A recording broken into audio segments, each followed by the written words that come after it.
Introduction: Why Life Needs Structure. Life is hard. No one escapes that truth. It's full of chaos, confusion, pain, responsibility, and unpredictable suffering. But life also holds beauty, strength, growth, and meaning, if you're willing to take responsibility for it.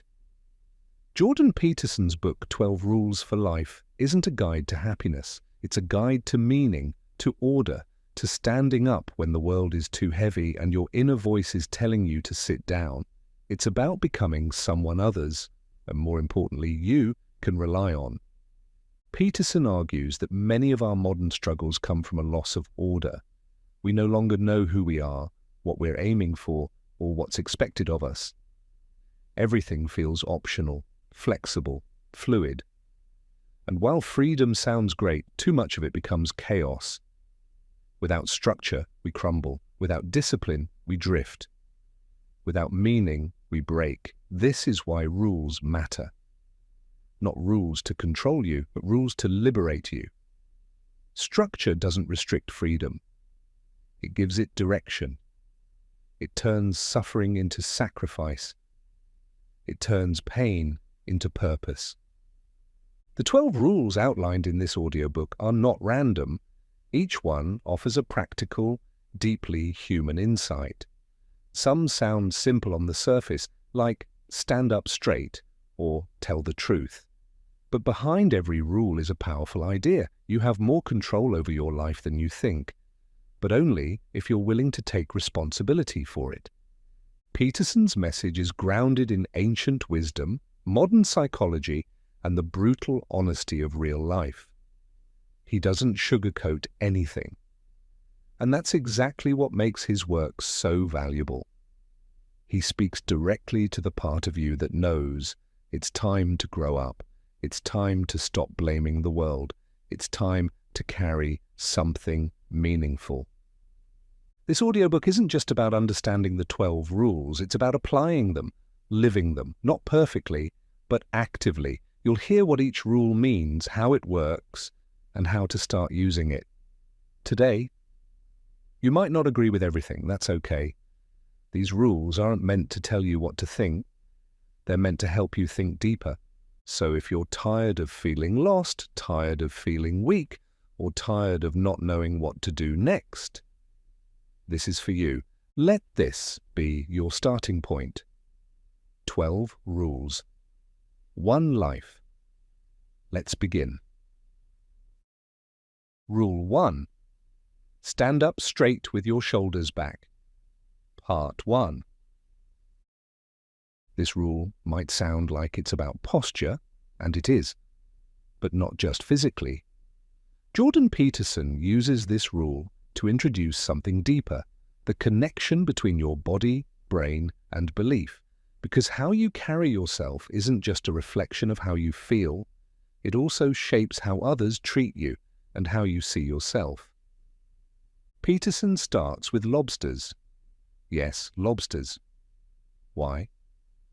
Because they've been around for hundreds of millions of years and share some surprisingly human behaviors, like fighting for territory and establishing dominance. After two lobsters battle, the winner stands tall and the loser slumps. And here's the fascinating part.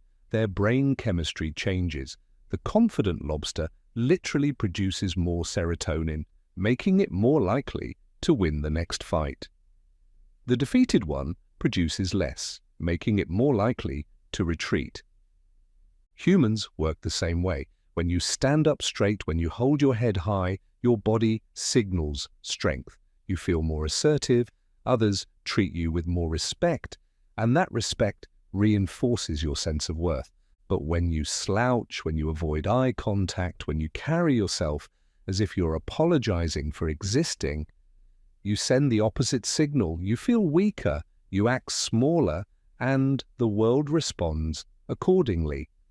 Peterson's point is simple but powerful. Posture is a declaration. It tells the world, I am here, I am capable, I am not backing down. It doesn't mean you have everything figured out. It means you're willing to face what's in front of you.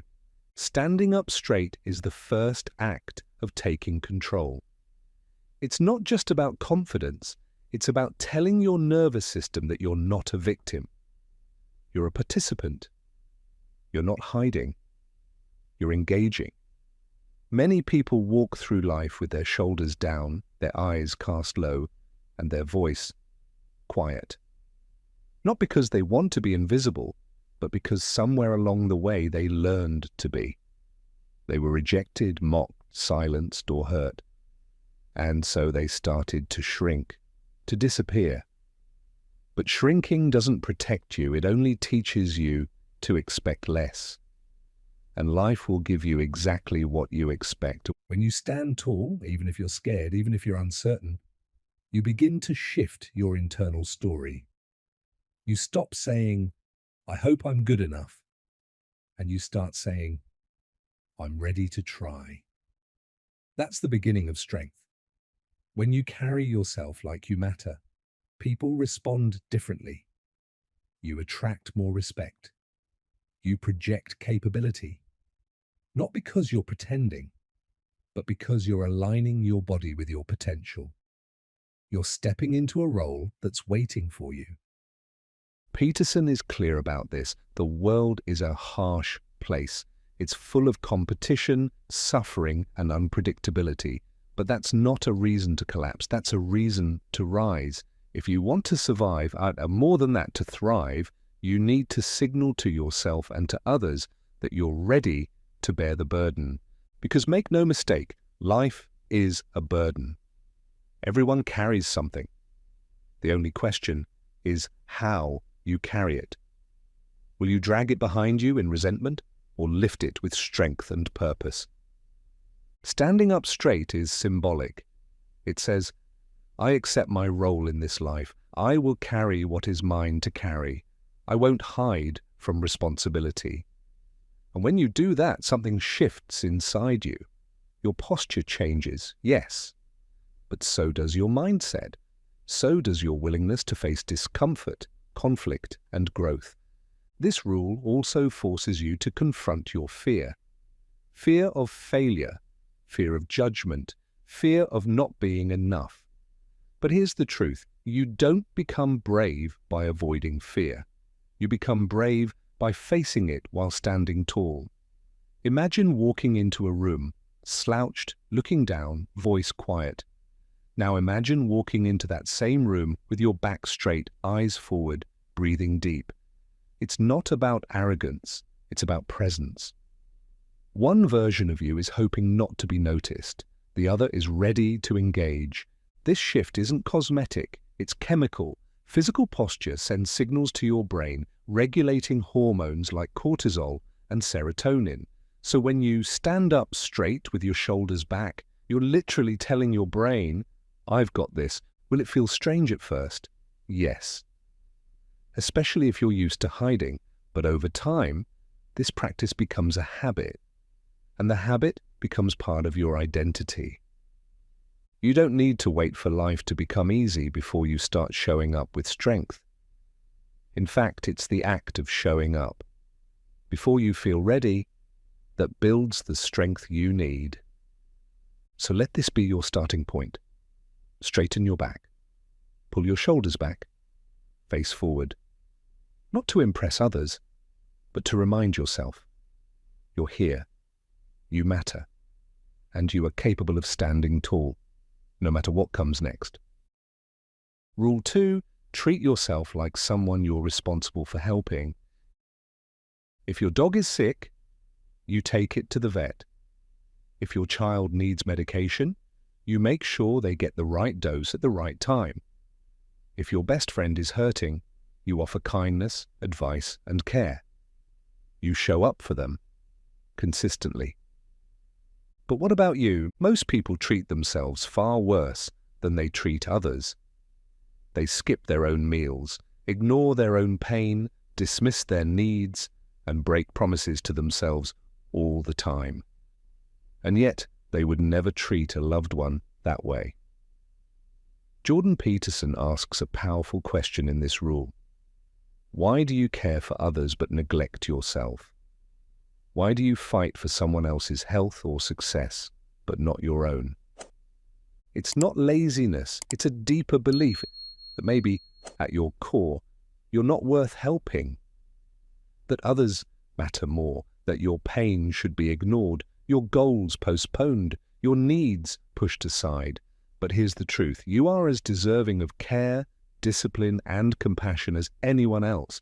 And when you treat yourself as someone worth helping, your life begins to change. Peterson shares a fascinating statistic. When doctors prescribe medication to their patients, the patients usually follow through.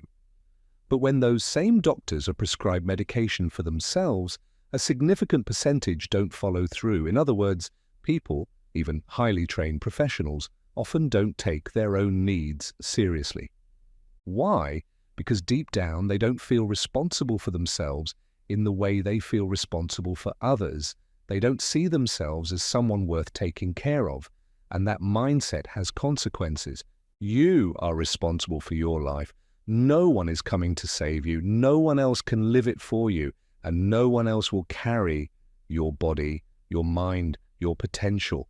It's on you, not because you're alone, but because that's where your power begins. So how do you actually start treating yourself like someone you're responsible for helping?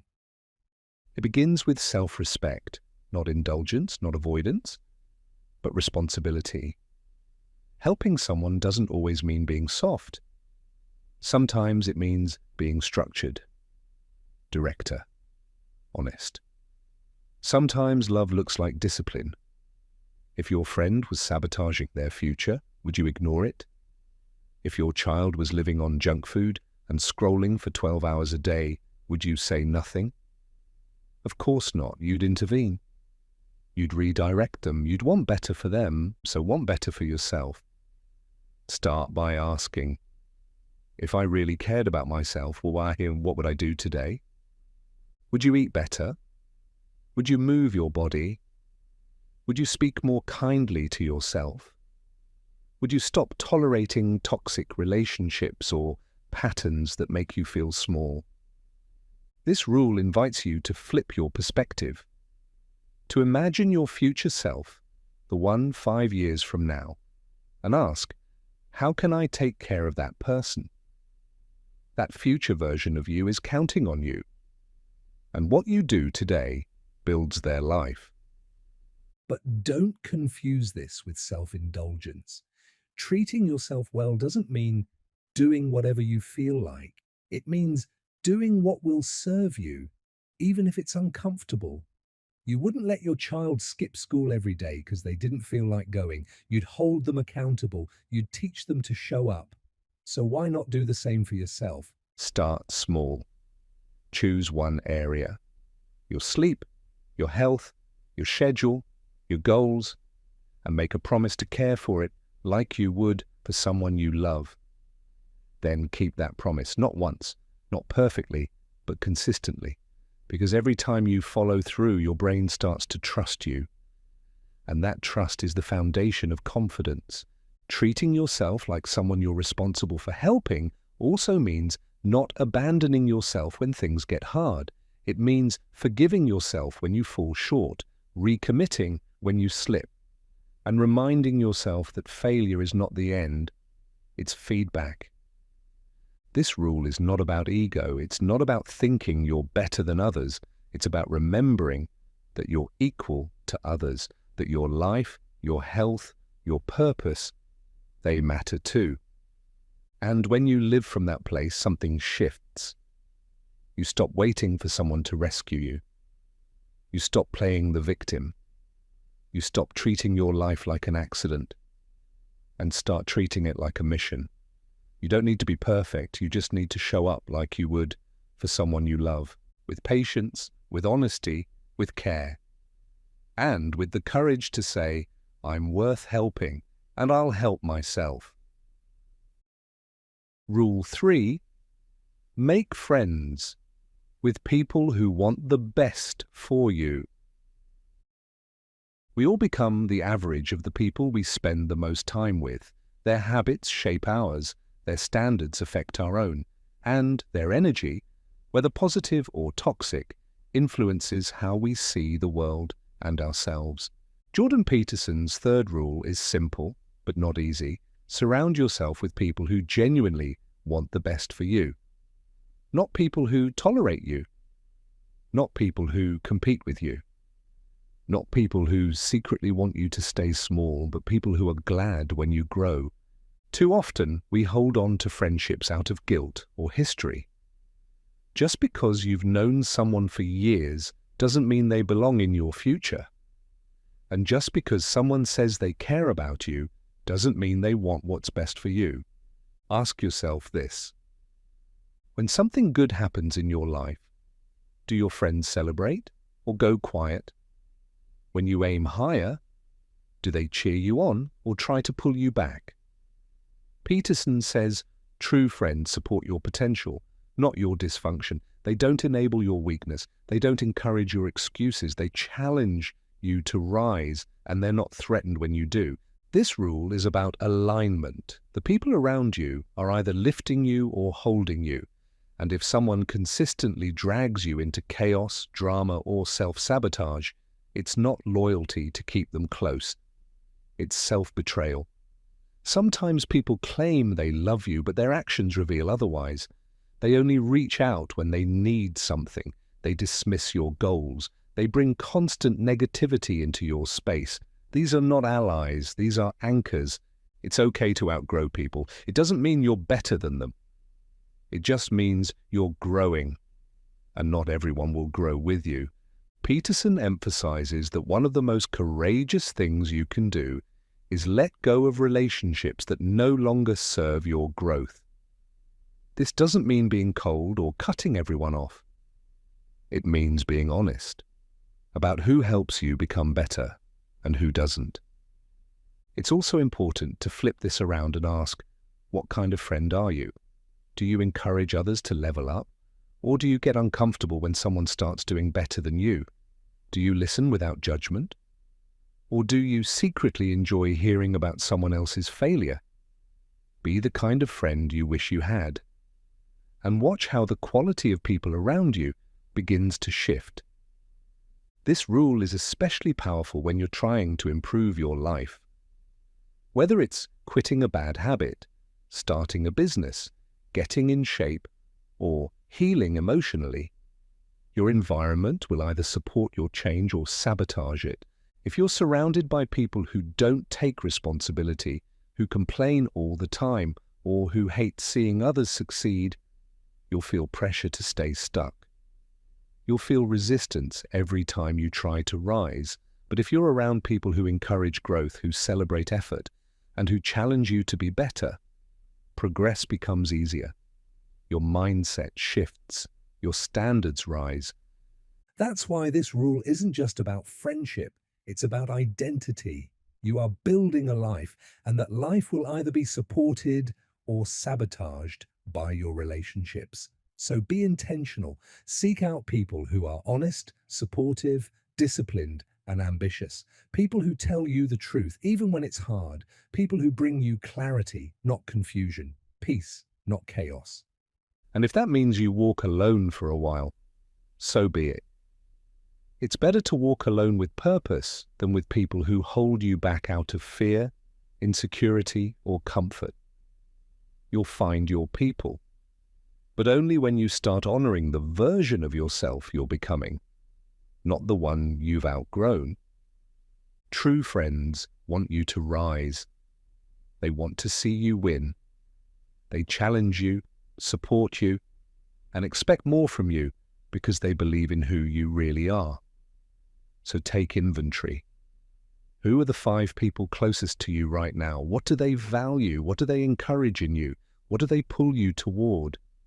If the answer isn't growth, alignment, and truth, it might be time to make a shift. You deserve to be surrounded by people who want the best for you, and you become more of who you are meant to be when you are.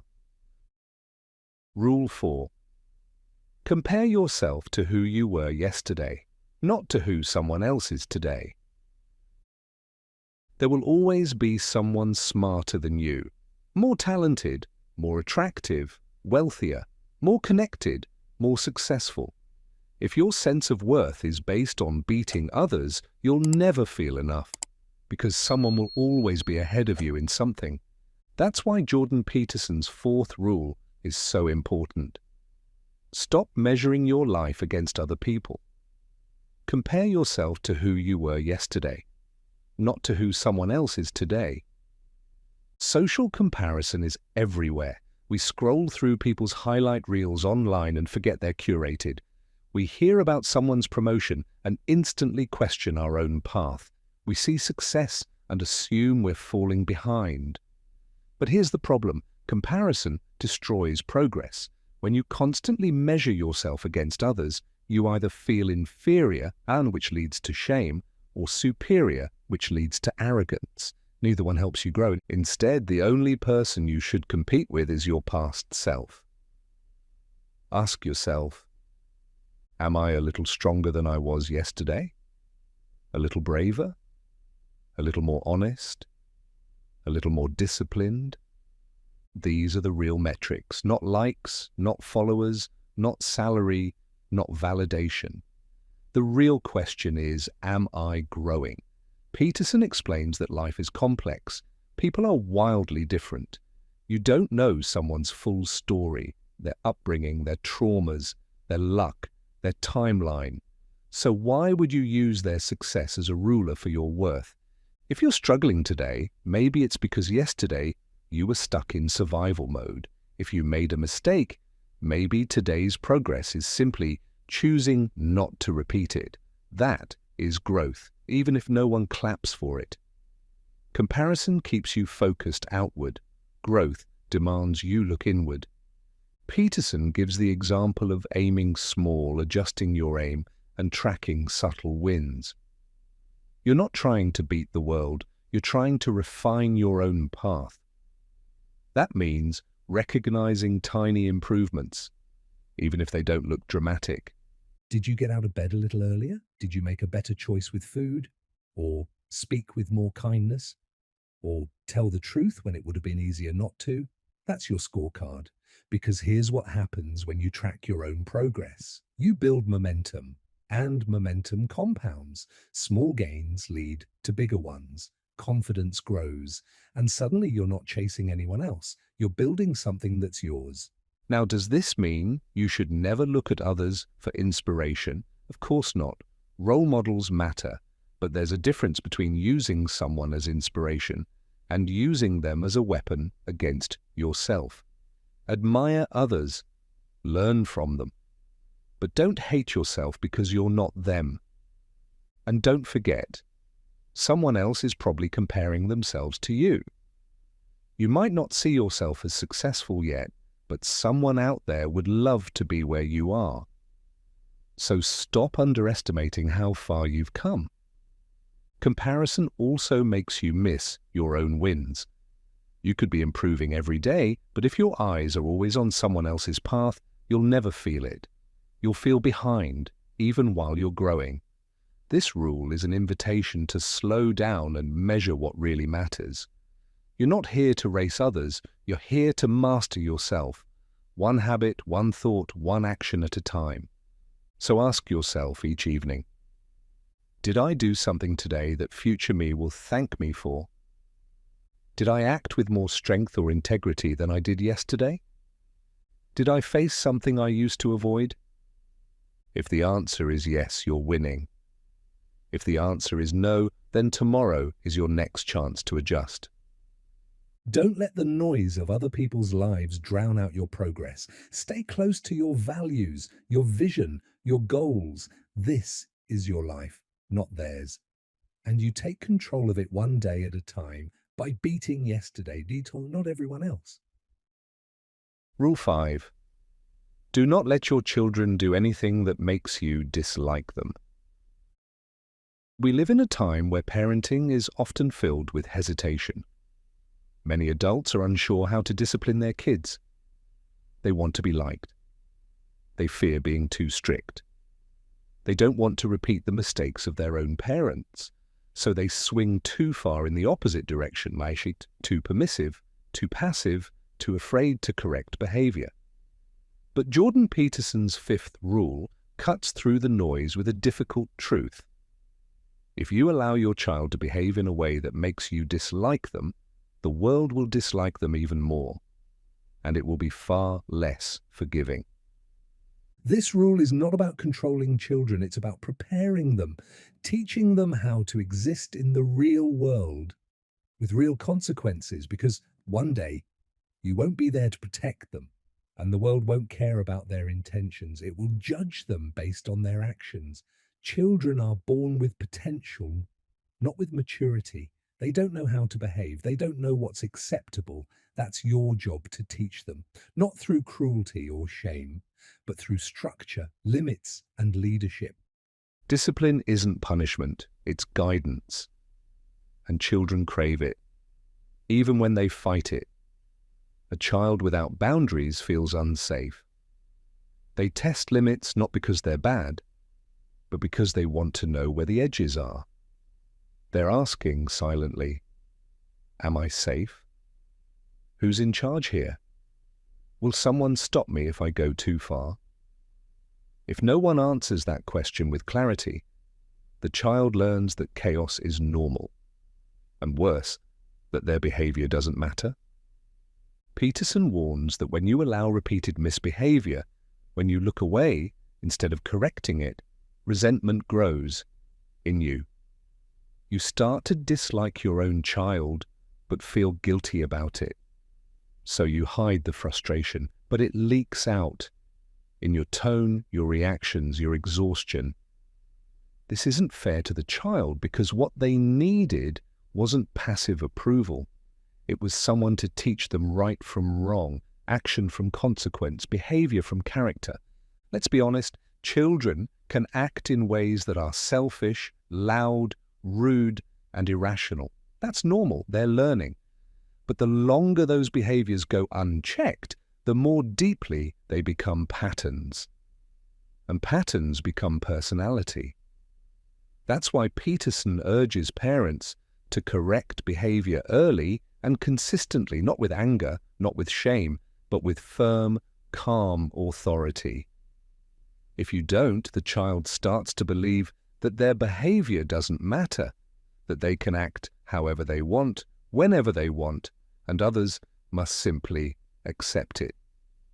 But life doesn't work that way, and neither does society. One of the most dangerous things a parent can do is ignore behaviors that would make any other adult avoid their child. Because here's the hard truth, if you find your child annoying, others definitely will. And the world won't offer the same patience you do. This rule is about long-term love, not short-term comfort. Correcting your child isn't rejection, it's guidance, it's love in action, and when discipline is clear, consistent, and paired with affection, children don't feel oppressed, they feel safe. They know what's expected of them, they understand consequences, and they develop something powerful, self-regulation. The goal of parenting isn't obedience, it's independence. You're not raising a child, you're raising a future adult, someone who can navigate life with strength, respect, and resilience. Someone who knows how to handle no, how to control impulses, how to listen, and how to take responsibility. Peterson says that children who are not socialized properly, who don't learn limits, are rejected by their peers, teachers, and eventually by society, and then life becomes hard in ways that are preventable, not because the child is bad, but because they were never taught. So how do you apply this rule? Start by observing your emotional response. If your child does something that triggers genuine irritation or anger, pause and ask, is this behavior something I'd tolerate from another child? Would I allow this in public, in school, in a friendship? If the answer is no, it needs to be addressed, and then correct it. With calm authority, with love, not with yelling, but with boundaries, with natural consequences, with clarity. You are not their servant. You are their guide. Peterson also warns against bribing your children constantly to behave. That creates manipulation, not maturity. Instead, teach them the value of good behavior, not just for rewards, but for the peace and connection it creates. At the core of this rule is a radical idea. Your children will rise to the level of your expectations. And when those expectations are paired with warmth, love, and discipline, they grow into people you're proud of, people who make life better for themselves and for others. Discipline with love, correct with care, and lead with the courage to shape their future. Not by force, but by responsibility. Because the world is full of consequences, and your job isn't to shield them forever. It's to prepare them well.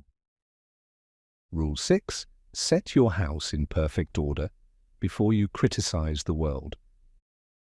It's easy to look around and see everything that's wrong with the world: corruption, injustice, greed, ignorance, destruction. It's even easier to point fingers, to blame systems, governments, bosses, neighbors, parents, or strangers online.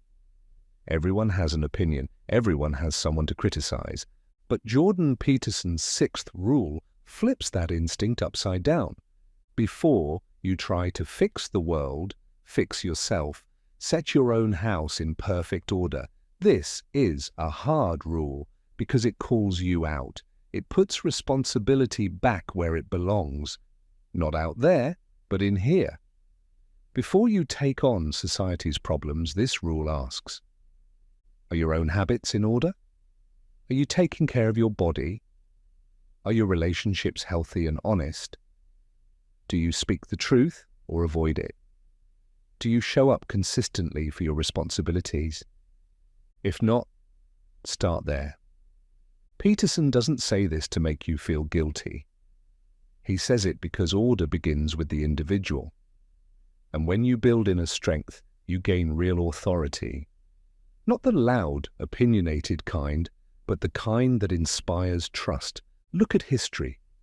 The people who made the biggest impact, the reformers, the heroes, the leaders, weren't just angry. They were disciplined, grounded. They had faced their own demons before trying to face the world's. Without that inner work, your criticism becomes noise. Or worse, hypocrisy. You demand justice from others, but live with quiet chaos. You demand honesty from leaders while lying to yourself. You want peace in the world, but can't manage peace in your own relationships.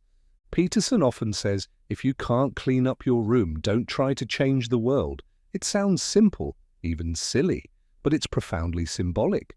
Your room, your home, your habits, your thoughts is where order begins. If you can't manage that, how can you manage anything larger? Start small, make your bed, clean your kitchen, fix the relationship you've been avoiding, quit the habit that's quietly ruining your health, tell the truth you've been afraid to admit, face the mess you've been pretending doesn't exist. Face the mess you've been pretending doesn't exist. These things matter because every time you put something in order, you become stronger, more capable, more stable. And when you're stable, your perspective changes. You stop acting from frustration. You start acting from clarity. Peterson also explains that many people use social outrage to avoid their own problems. They focus on the world's brokenness to distract themselves from their own. But this leads nowhere. You can't pour from an empty cup. You can't lead when you're still hiding. Peterson also explains that many people use social outrage to avoid their own problems. They focus on the world's brokenness to distract themselves from their own. But this leads nowhere. You can't pour from an empty cup. You can't lead when you're still hiding. There's another reason this rule matters: tragedy. Life is full of unavoidable pain, death, loss, illness, betrayal. And when those storms come, your only defense is the order you've already built, the structure you've chosen, the inner clarity you've developed. You don't rise to the occasion. You fall back on your preparation. If your house is in order, you're stronger when tragedy strikes. You can carry the weight. You can help others instead of being swept away. This rule is also about humility. It's easy to believe that the world needs fixing. It's harder to admit, I'm part of the problem too. But real change begins when you stop asking, who's to blame? And start asking, what can I fix in me first? Set your house in order. Even if it's not perfect, make it better. Even if it's hard, do it anyway. Even if no one claps for you, stay with it. And as your house gets stronger, your voice gets clearer. You stop reacting. You start leading. Not from outrage, but from integrity. You become someone worth listening to. Someone who brings order, not noise. Someone who lives what they speak. That's the power of Rule 6. Don't wait for the world to get better before you do. Start with your room. Start with your house. Start with yourself. Rule 7. Pursue what is meaningful, not what is expedient. Modern life often teaches us to look for the fastest way out, the shortcut, the loophole, the hack.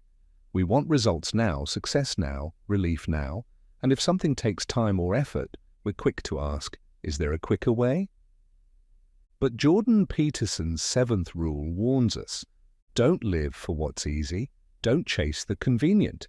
Choose what is meaningful, even if it's harder, especially if it's harder. Expedient means doing what works in the short term. It's the path of least resistance. It's avoiding conflict, lying to avoid consequences, cutting corners, giving in to impulse. Expedience feels good in the moment, but it always costs you something later. Meaning, on the other hand, requires effort, sacrifice, discipline. But in return, it gives your life depth and direction. Peterson points out that in ancient stories, religious texts, myths, and literature, the idea of sacrifice appears over and over. Why? Because it reflects a deep truth about how humans grow. Sacrifice now to build a better future. Give up comfort for a greater purpose. Delay gratification to gain something lasting. This is the core of meaning, choosing to carry responsibility instead of avoiding it. Meaning is found when you say, I will bear this load, I will stay committed, I will keep going, even when it's not easy. And in that choice you discover strength you didn't know you had. Think about it. It's expedient to scroll your phone for hours. It's meaningful to use that time to build something. It's expedient to lie and protect your ego. It's meaningful to tell the truth even when it hurts. It's expedient to avoid tough conversations. It's meaningful to face them and grow through them. The path of expedience is paved with comfort. The path of meaning is paved with growth. But don't confuse meaning with suffering for its own sake. You're not called to meaningless struggle. You're called to take on responsibility with purpose. That's where life becomes worth living. Peterson explains that people who suffer, and we all do, can either turn bitter or turn stronger. The difference lies in whether they connect their suffering to meaning. When suffering has meaning, it becomes fuel. When it doesn't, it becomes despair. So how do you know if something is meaningful? It challenges you, it stretches you, it requires honesty, consistency, and commitment, but it also aligns with your highest values. Not your ego, not your fear, but your deeper purpose. Meaning might not look exciting from the outside. It might be raising a child well, starting something slowly, working in silence, repeating boring but important actions every day. But inside, it builds resilience, integrity, peace. Expedience asks, what's easy for me right now? Meaning asks, what's right, even if it's hard? And meaning always wins over time. Peterson also connects meaning to truth. You can't live a meaningful life built on lies, to others or to yourself. So this rule challenges you to face uncomfortable truths, to stop hiding, to take responsibility for the direction of your life. If you don't, you'll always be at the mercy of circumstance, tossed around by your emotions, reacting instead of creating, surviving instead of building. But when you live for meaning, you become centered, anchored. You might still face pain and loss, but you won't be lost in them, because you're rooted in something deeper. Ask yourself today, am I choosing what's meaningful or what's convenient? Am I living from alignment or avoiding discomfort? What would I do if I stopped chasing shortcuts and started honoring my deeper purpose? There's no rule book for meaning, but you'll know it when you feel it. It will be hard, but it will be worth it. So don't live a life of endless shortcuts and compromises. Live a life that demands effort and returns fulfillment. Pursue what is meaningful, always. Rule 8. Tell the truth, or at least don't lie. We all lie. Sometimes we do it to protect ourselves, sometimes to protect others, sometimes to avoid conflict, embarrassment, or consequences. And sometimes we lie without even realizing it, because we've repeated a story for so long that it feels like truth. But Jordan Peterson makes this rule simple, clear, and uncompromising. Tell the truth, or at least don't lie.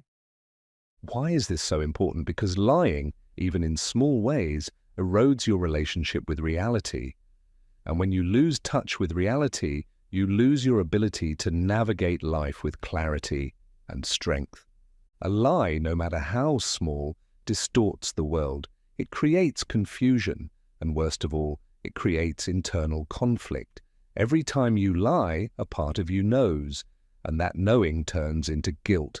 It builds anxiety, resentment, or even shame. You have to keep track of your story. You have to manage appearances. You start playing a role instead of living as yourself.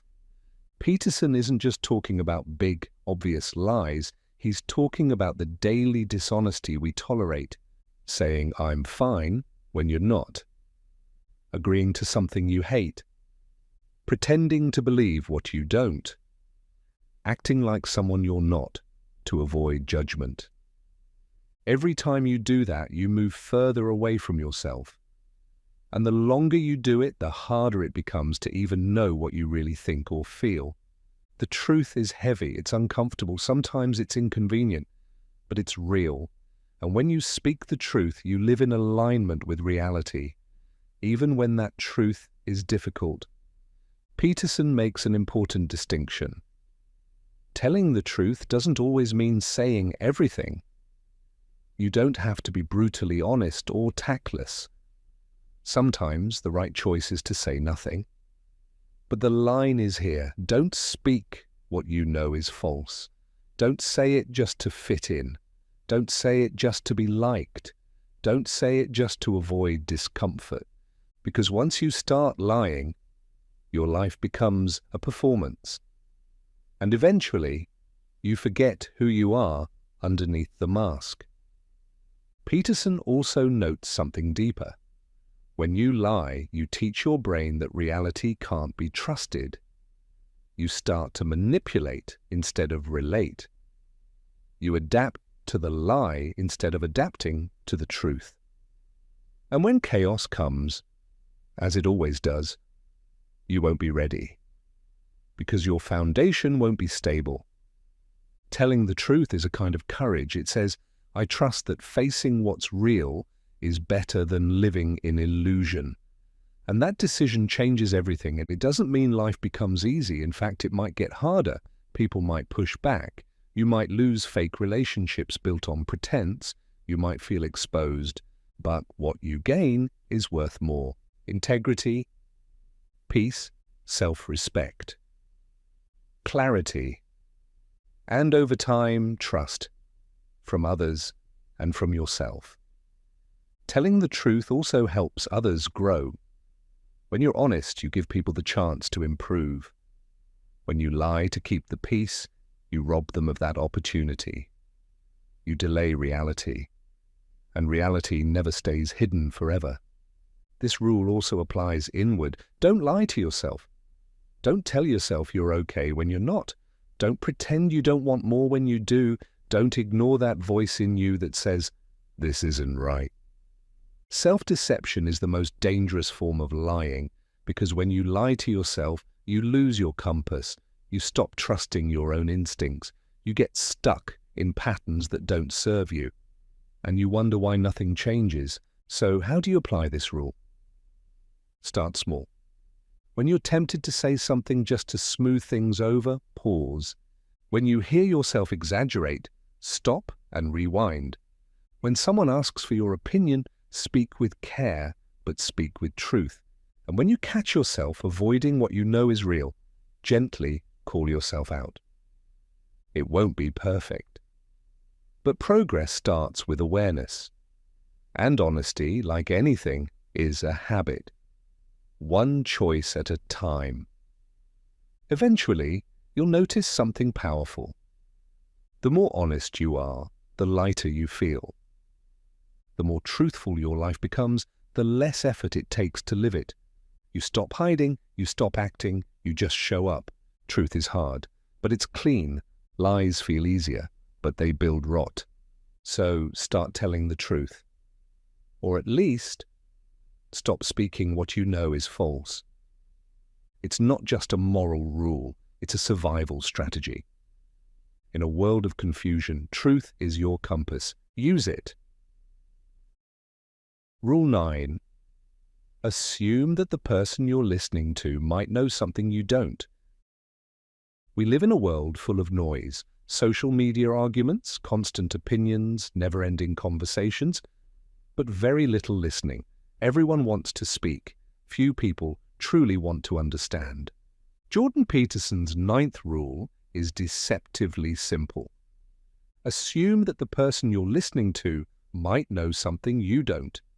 That one mindset shift can change everything.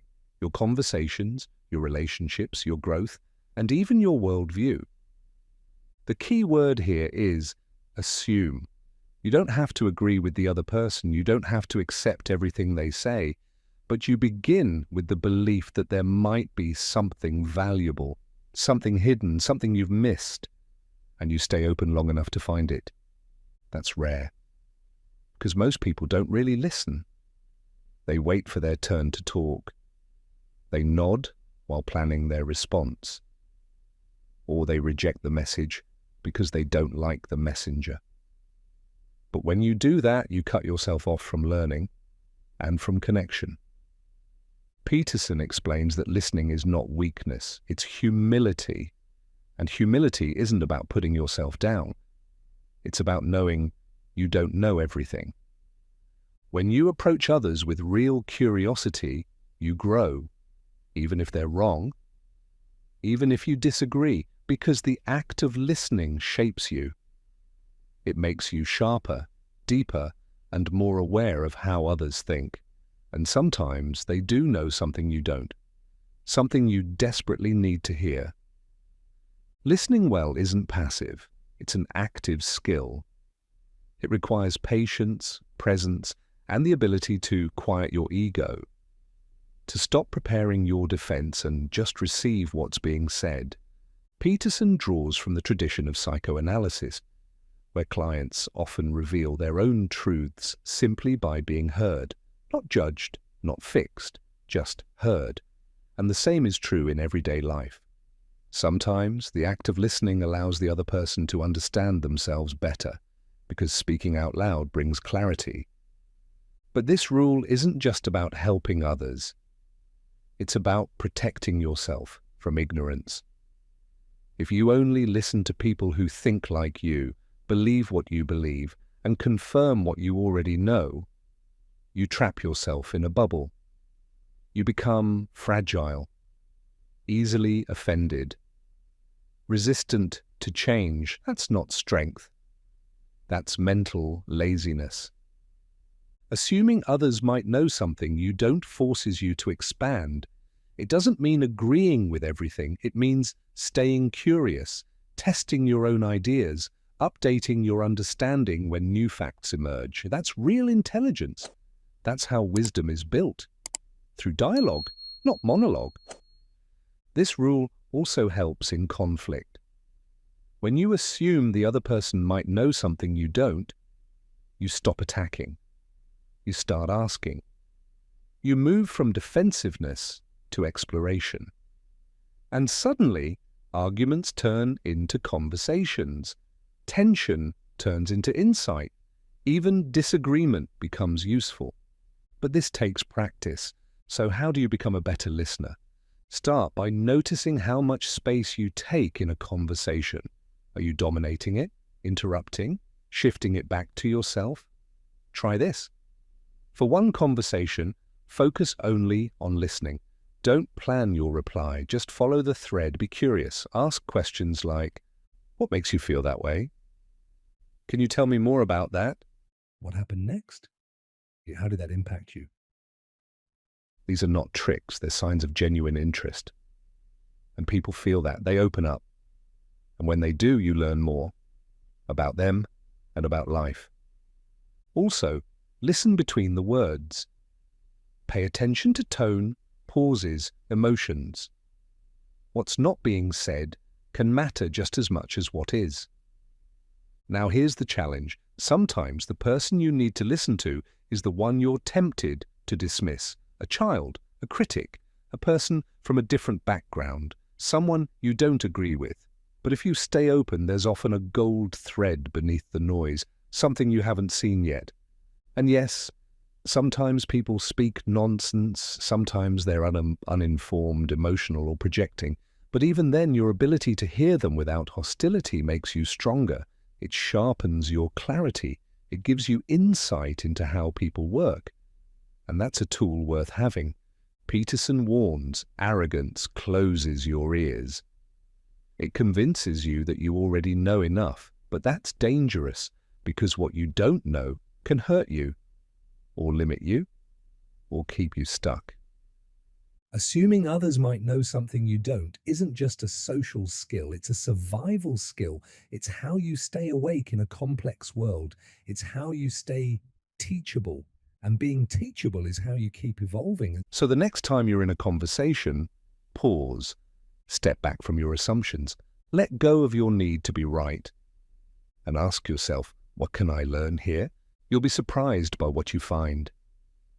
Because everyone knows something you don't, if you're willing to listen for it. Rule 10. Be precise in your speech. Words matter more than we realize. They shape how we see the world, how we see others, and how we understand ourselves. When our speech is vague, our thinking is vague. When our words are careless, our problems stay blurry. And blurry problems can't be solved. Jordan Peterson's 10th rule is both powerful and practical. Be precise in your speech. That doesn't mean being rigid or robotic. It means naming things clearly, being honest about what you think, what you want, what you fear, and what's really happening, without hiding behind generalizations, half-truths, or silence. When you're not precise, you suffer in silence. You say everything's fine when it isn't. You say something's off instead of identifying the real issue. You avoid hard conversations, you let things slide, and eventually that vagueness becomes chaos in your relationships, your goals, and your sense of self. Peterson argues that precision brings order to chaos. When you put words to a problem, real, clear words, you shrink it down to a size you can actually face.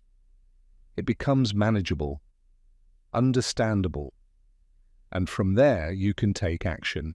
Let's take a simple example. Imagine saying, I'm unhappy. That's vague, unfocused. It could mean anything. Now say, I'm overwhelmed at work because I feel like no one listens to me during meetings. That's precise. That gives you something to work with.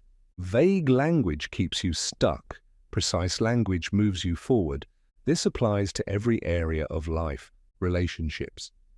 If your partner is doing something that bothers you and you stay silent, or you say, "You're just always like this," nothing changes. But if you calmly say, "When you interrupt me while I'm speaking, I feel dismissed," now you've given them something they can hear, reflect on, and change. Goals. Saying, "I want to be successful," is vague. What does that mean? Success in what? By when? How will you measure it? But saying, "I want to earn $5,000 a month from my own business by the end of this year," gives you direction. It helps you focus. It defines the steps. Emotions. Saying, "I'm not okay," is a starting point, but staying there keeps the emotion big and undefined. Saying, "I'm anxious because I haven't prepared for tomorrow's meeting and I'm afraid I'll mess it up," helps you actually address what's beneath the feeling. Peterson emphasizes that problems grow in the dark. What you refuse to name, you can't change. What you won't define will define you. And in many cases, the anxiety, confusion, or chaos we feel is the result of things being too vague for too long. So why don't people speak precisely? Fear. Fear of conflict, fear of sounding stupid, fear of saying the wrong thing, fear of the consequences. But imprecise speech doesn't protect you. It delays pain and often multiplies it. Peterson points out that many people avoid precision because deep down they don't want to confront the truth. They know if they name the problem clearly, they'll have to deal with it. And that can feel overwhelming, but avoiding the problem doesn't make it go away. It just lets it rot and spread. Being precise takes courage. It means choosing clarity over comfort. It means being willing to see things as they are, not as you wish they were. But that's the only path to real change. Think of it like shining a flashlight into a dark room. At first, it's uncomfortable, but now you can see where to walk, where the danger is, where the mess is, and where to start cleaning. Precision is power. It helps you ask better questions, make better decisions, and create better outcomes. It's also an act of respect. When you speak clearly, people understand you better. They don't have to guess what you mean. You avoid unnecessary conflict, confusion, and resentment. You build trust. But remember, being precise doesn't mean being harsh. It means being clear. You can speak truthfully with kindness. You can be direct without being cold. The point isn't to attack. It's to bring things into focus. So, how do you practice this? Start by pausing before you speak. Ask yourself, what do I really mean? What do I really feel? What exactly is the problem here? What do I want to happen? Write it out if you need to. Clarity often starts on paper. Then speak with intention. Use simple words. Avoid exaggeration or overgeneralization. Say what you mean, no more, no less. And most importantly, keep practicing. Precision is a skill. You won't always get it right, but every time you choose clarity over confusion, you strengthen your mind and your relationships, because life is complex. And if you don't define your path clearly, you'll be pulled in 1,000 directions by everything and everyone around you. So speak truthfully, speak clearly, Be specific, be honest, be grounded. because the world responds to people who know what they mean and mean what they say. Rule 11, do not bother children when they are skateboarding. At first glance, this rule might sound strange, even trivial. Why would Jordan Peterson dedicate an entire chapter to skateboarding? But, as with all of his principles, the message runs deeper. This rule is not really about skateboards. It's about courage, risk, resilience, and the need for people, especially boys and young men, to test themselves against the world. So what does it mean? Do not bother children when they are skateboarding means don't interrupt the process of growth just because it makes you uncomfortable. Don't overprotect children from every possible harm. Don't smother them in safety. Don't treat life as something that must be perfectly controlled. Because when you remove risk, you remove growth. Peterson observed boys skateboarding in downtown Toronto. They practiced dangerous tricks, jumps down staircases, flips off railings. They failed, they crashed, they got up again. And it was clear they needed it. They weren't just playing, they were learning how to face fear, how to take failure, how to improve, not in a classroom, but through action. But then came the attempts to stop it, to put up signs, ban skateboarding. It's unsafe, they said. They could get hurt. Yes, they could get hurt. But that's the point. If you never allow someone to face danger voluntarily, they will either become fragile or they will seek danger in darker ways. This rule isn't just about children. It's about what we're doing to everyone when we remove challenge and label it as harm.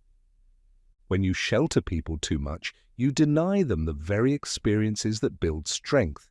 And when you step in every time someone is uncomfortable, you steal their opportunity to become capable. Peterson connects this to a larger cultural concern, the modern obsession with safety over resilience. In our attempt to protect everyone from discomfort, we're producing people who can't handle real life.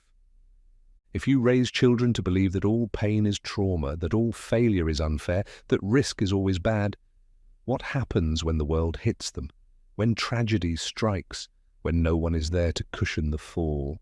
They collapse, or they rage, or they run. But when children and adults learn to face difficulty willingly, they develop courage, they learn to push through fear, they learn they can survive. And that belief creates confident, competent human beings. Peterson also speaks directly to the need for masculine energy, particularly in boys. In modern times, traits like strength, risk-taking, competitiveness, and independence are often criticized or suppressed. But those traits are not toxic by nature. When properly guided, they become responsibility, protection, leadership, purpose. You want boys to grow up into men who protect and build? Then let them learn risk. Let them test themselves. Let them fall and let them rise. This doesn't mean being reckless. It doesn't mean ignoring consequences. It means creating space for natural challenges instead of replacing them with artificial ones. And it applies to adults too. How many people live lives of quiet dissatisfaction because they've never been allowed or never allowed themselves to take a real risk, to speak up, to start something, to leap, to fail? We have become so obsessed with safety, we've forgotten how to live. So what does this look like in real life? It means letting your child try things that are hard, letting them work through frustration, letting them be bored, letting them build something, ruin it, and rebuild it. It means praising effort over perfection. It means not rushing in to fix everything. It means treating challenge as essential, not as a threat. It also means for you, take on something that scares you. Say what you need to say, even if your voice shakes. Try something that might not work, and be okay if it doesn't. Let failure teach you, let fear sharpen you, let life test you. Because beneath this rule is a timeless truth. The path to strength runs through struggle. There is no way around it, only through it. And we don't grow stronger by being shielded. We grow stronger by being trusted to face difficulty and rise from it. So whether it's a child on a skateboard or an adult at a crossroads, let them try. Let them fall. Let them get up. And when they do, don't rush in to catch them. Cheer for them. Respect them. And know this is how resilience is born. Rule 12. Pet a cat. When you encounter one on the street, Jordan Peterson's final rule is quiet, simple, gentle. Pet a cat when you encounter one on the street. It's not a productivity tip, not a challenge to rise or fight. It's something else entirely, a reminder to pause, to notice, and to find grace in small things, especially when life feels overwhelming. This rule was born from suffering. Peterson and his family went through intense personal hardship when his daughter battled a severe chronic illness. Years of pain, uncertainty, endless hospital visits.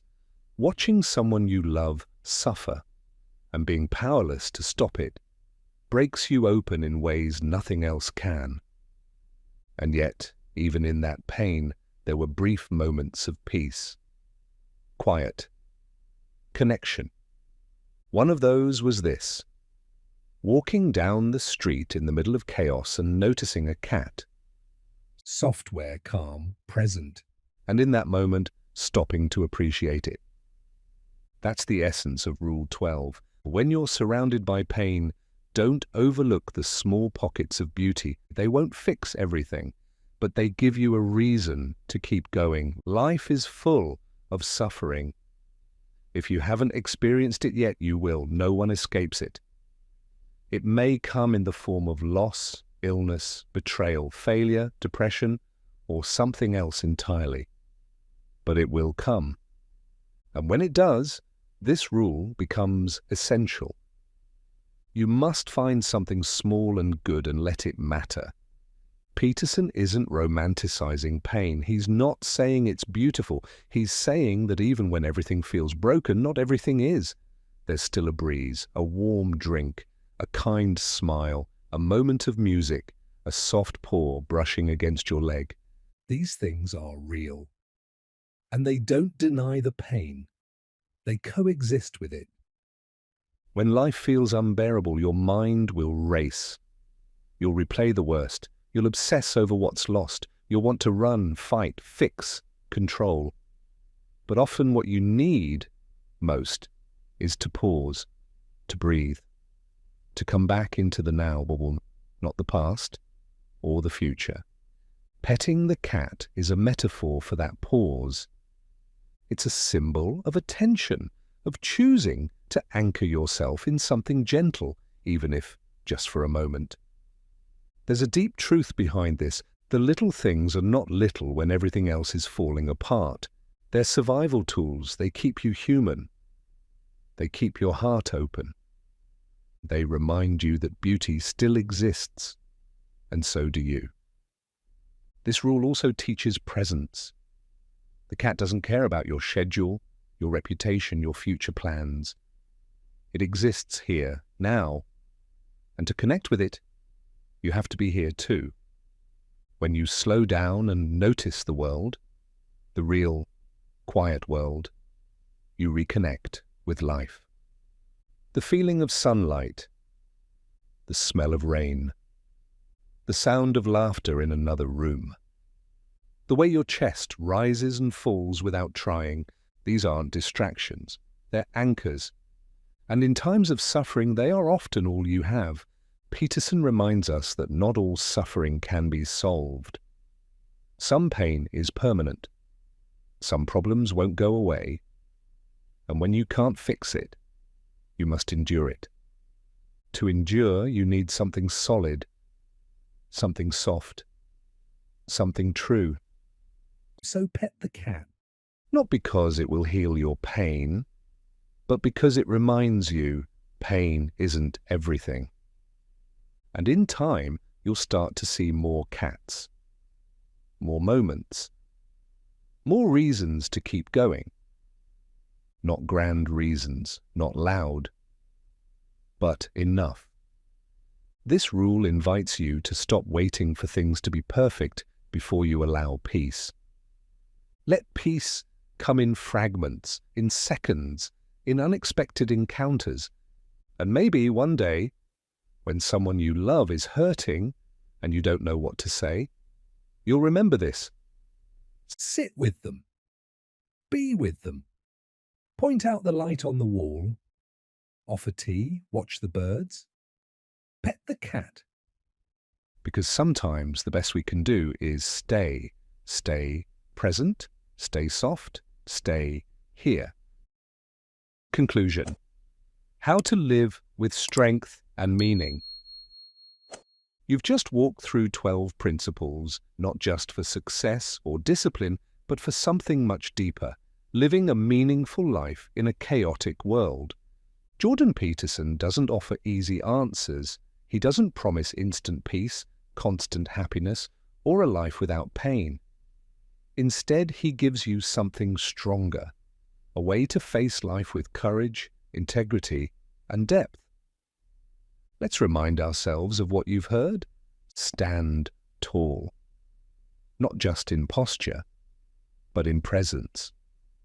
Carry yourself like someone who is ready to take on life, not someone waiting to be rescued from it.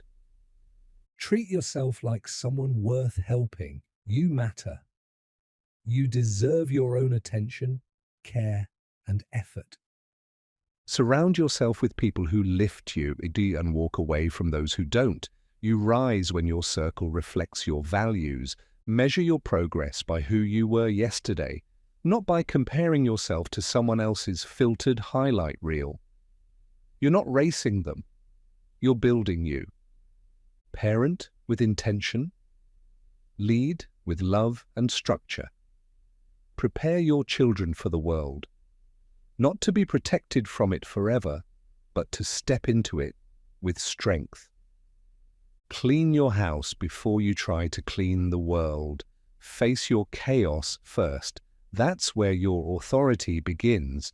Choose what is meaningful, not what is easy. Don't chase shortcuts. Chase purpose. Tell the truth.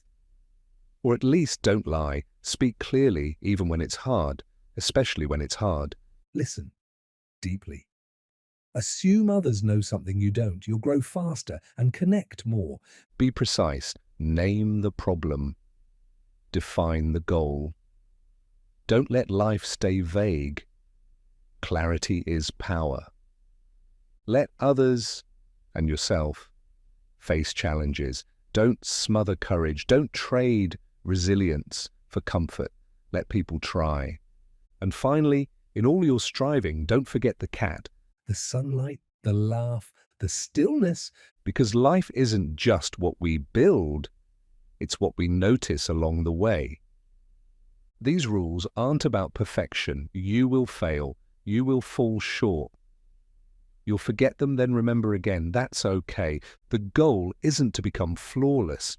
It's to become capable, honest, present, grounded, to be someone who carries the weight of their own life and still has strength left to lift others. So now what? You go back to your real life with its mess and beauty and unanswered questions. But now you go back with tools, with language, with perspective, with a map. Not for avoiding suffering, but for walking through it with meaning. You won't control everything, but you can choose how you show up. You can carry the load with your back straight. You can speak the truth, clean your room, face your fear, and pet the cat. This is the beginning of strength. This is the path of responsibility. This is the foundation of a meaningful life. Now, go live it.